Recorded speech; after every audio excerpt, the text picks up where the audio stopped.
அன்பான டிசோ நேயர்களுக்கு வணக்கம். இன்னைக்கு ஹரா பட விமர்சனத்துக்கு நம்மோட பங்கேற்க வந்திருக்கவர் சமூக ஆர்வலர் டி மதிவாணன் அவர்கள். இப்போ இந்த படம் ஹரான்னா அதுக்கு சிவனுக்கு ஒரு மறு பெயர் ஹரா. அதனுடைய பொருள் என்னன்னா தீமையை அழிக்க வந்தவர். இதுதான் ஹரான்றதுக்கு ஃபுல் மீனிங். இப்போ நாம கதை சுருக்கத்துக்கு போயிடலாம்.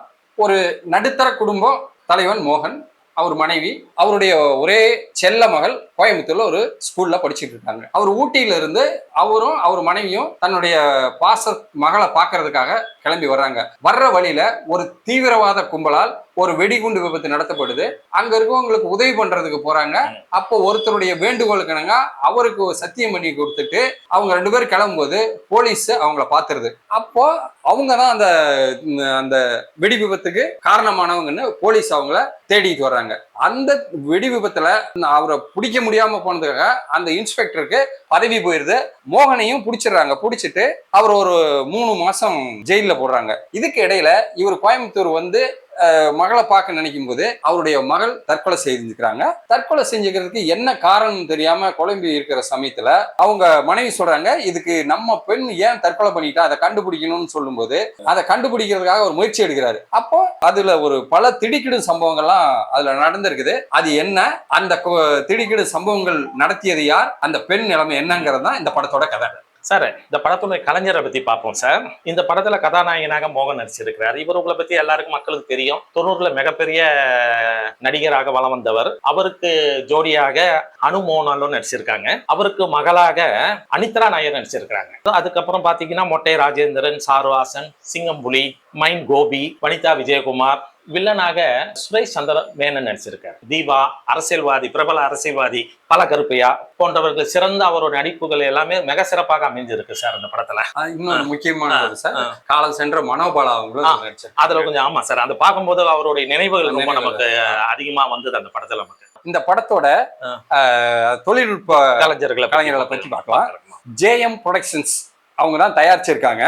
Producer Kovai SP Mohanraj. இப்போ இந்த படத்துடைய இசை எடுத்துக்கிட்டீங்கன்னா ரேசன்ட் அரவிந்த், ஒளிப்பதிவு பிரகத் முன்சாமி அண்ட் மோகன். இந்த படத்தோட எடிட்டிங், கதை, இயக்கம் இது மூணுமே விஜய் ஸ்ரீ ஜி பண்ணியிருக்காரு. இந்த இயக்குனர் ஏற்கனவே நம்ம தமிழ் திரையுலகுக்கு பரிச்சயமானவர் தான். இவர் 2019ல தாதா 87 சாருஹாசன் வச்சு ஒரு படம் பண்ணியிருக்காரு. 2வதா பவுடர்னு ஒரு படம் பண்ணியிருக்காரு. அதுக்கு அடுத்து இப்ப ஹரா பண்ணியிருக்காரு. இந்த படத்தை கதாநாயகனா நடிச்சிருக்கு இல்லையா மோகன். இவர் நம்ம தமிழ் திரை ரசிகர்களுக்கெல்லாம் ஒரு காலத்துல ஒரு கிட்டத்தட்ட 20 வருஷத்துக்கு முன்னாடி எல்லார் மனசுலயும் பசுமை மாறாத நினைவுகளா நின்னவர். எல்லா சில்வர் ஜூபிலி படமா கொடுத்தவரு. அவர் இவ்வளவு காலத்துக்கு பின்னாடி இப்போ 2வது முறையா தமிழ் திரையுலகில காலடி எடுத்து வச்சிருக்காரு. இதுல அவர் வெற்றி வாகை சூடுவார்ன்றது இந்த படத்தை பார்க்கும்போது நமக்கு தெரியுது. அவருடைய தோற்றம், நடிப்பு எல்லாமே மீண்டும் 2வது முறை ஒரு வெற்றியா வலம் வருவார். படம் பாத்தீங்கன்னா உங்களுக்கும் இது தோணும். இதுல எனக்கெல்லாம் என்ன ஒரு குறைன்னா, மோகன் அன்னைக்கு மாதிரி மைக் பிடிச்சு பாடுவாரு, நம்ம ரசிக்கலாம். அந்த பாடல்கள் இனிமையான பாடல்கள் இருக்கு, அதை கேட்கலான்னு அந்த மாதிரி இல்லாம வயசுக்கு தகுந்த மாதிரியான கேரக்டர் கொடுத்து மோகனை சிறப்பா உயர்த்தி இருக்காங்க. எங்களுக்கெல்லாம் அது ஒரு சின்ன ஒரு ஏமாற்றமா இருந்தது. அடுத்து இந்த படத்தினுடைய கதாநாயகி. முதல்ல இந்த படத்துக்கு கதாநாயகியா குஷ்பு தான் பிக்ஸ் பண்ணியிருந்தாங்க. அவங்க இந்த படம் கொஞ்சம் காலதாமதமானாலையும் அவங்களுக்கு டேட்டு சரியா செட் ஆகாதனாலையும் மலையாள நடிகை அனுமோல் அவங்கள பிக்ஸ் பண்ணியிருக்காங்க. அனுமோலும் ஒரு தாய் எப்படி இருப்பாங்களோ அந்த எமோஷன்ஸ், அந்த நடிப்பு மலையாள நடிகா இருந்தாலும் தமிழ் மக்கள் ஏற்றுக்கக்கூடிய அளவுக்கு ரொம்ப சிறப்பா நடிச்சிருக்காங்க. இவங்க 2 பேர்த்தினுடைய நடிப்பு இந்த படத்துல ஹைலைட்ஸ்.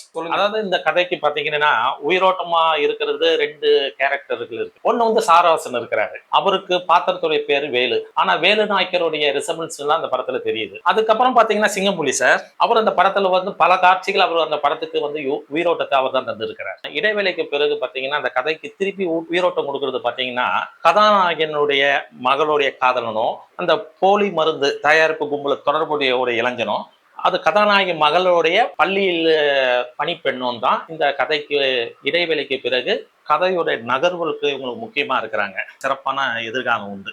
அதனால அவங்க நடிப்பு நல்லாவே இருக்கு சார். இந்த படத்துல ஒரு இன்னொன்னு பாத்தீங்கன்னா சார், அரசியல்வாதியா வருவாங்க பாத்தீங்களா, பல கருப்பையாவும் அது அப்புறம் வந்து யதார்த்த அரசியல்வாதி. ஆனா படத்துல ஒரு நல்ல ஒரு அரசியல்வாதியாகவும், பெண் அரசியல்வாதின்னு பாத்தீங்கன்னா வனிதா விஜயகுமார் இருப்பாங்க. ஆனா அந்த நாற்காலி சண்டையில பாத்தீங்கன்னா பின்னாடி கார்பரேட்டுகள் எந்த அளவுக்கு இருக்கிறார்கள் என்பது பாத்தீங்கன்னா அப்பட்டமா நடைமுறையில இருக்கிறது தெளிவா தெரியுது சார். அவங்களுடைய நடிப்பு நல்ல அருமையா இருக்குது சார் அந்த அரசியல்வாதிக்கு.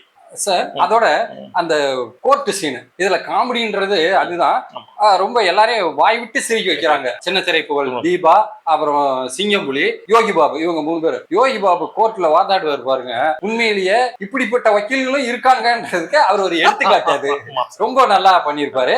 அது தியேட்டரே விழுந்து விழுந்து சிரிக்கிற காமெடி, நல்ல ரசிக்கிறமான காமெடி சார். இந்த படத்துல மொத்தம் 4 பாடல்கள் எல்லாமே வந்து பாத்தீங்கன்னா மாண்டேஜ் சாங் தான். நடிச்சு டான்ஸ் ஆடி அந்த மாதிரி சாங்ஸ் எல்லாம் எதுவும் கிடையாது. அந்த 4 சாங் கூட இந்த வாடாமல்லி அப்படின்னு ஒரு பாட்டுல ஏன் பொண்ணு போல ஒரு தெய்வம் இல்ல ஊர்லன்னு வரும் ஒரு லைனு.